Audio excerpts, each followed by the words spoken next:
La première chose que je leur dirais, c'est que il manque un accompagnement. Cet accompagnement-là, les médecins pourraient en faire une grosse partie, mais peut-être par manque de temps, de moyens, souvent, il n'est pas assez approfondi. Alors, je reviens sur cette question parce qu'en fait, nous venons de créer une association de patients qui, elle, peut faire un accompagnement sur des personnes qui sont soit déjà avec une prothèse, mais surtout ceux qui ne le sont pas et qui aimeraient, par des témoignages de personnes qui l'ont vécu comme moi, eh bien, être aidés sur le choix, sur les possibilités que ça ouvre, et surtout ne pas rester dans cet aspect un peu je me mets de côté.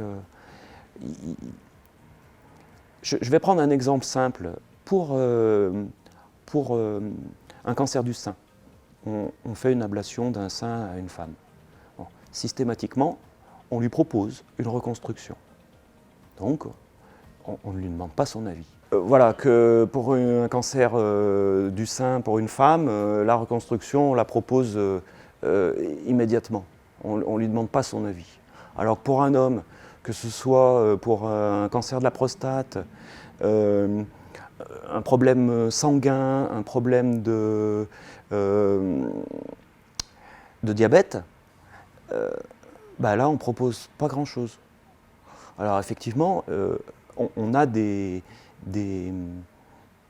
d'autres traitements comme des médicaments ou même des injections. Alors les médicaments n'ont pas fonctionné chez moi et les injections ont été pour moi très difficiles.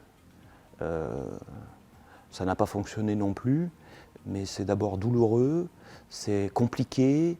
Voilà, on est aidé par une infirmière au départ.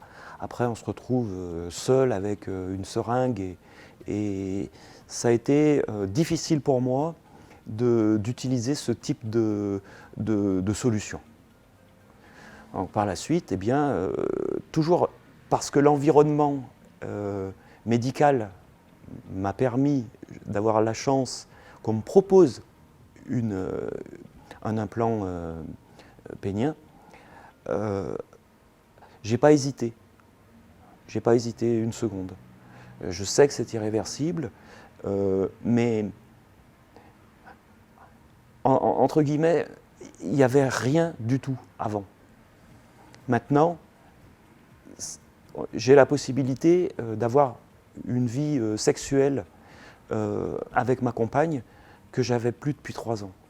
Donc j'ai fait le pas. Elle n'a pas été contre cette intervention-là. J'ai fait le pas et comme je disais au départ, je suis marié cette année après 15 ans de vie commune. Donc ça a peut-être permis aussi à ce que le couple ne se disloque pas, comme c'est malheureusement beaucoup le cas chez les personnes qui resteraient un petit peu seules dans leur dysfonctionnement érectile. Je pense que c'est le dialogue qui est très important. Il faut être accompagné, et c'est le but de notre association, c'est cet accompagnement que l'on pourrait faire pour aider les personnes qui ont des troubles érectiles, eh bien, leur proposer des solutions intéressantes et importantes pour leur vie.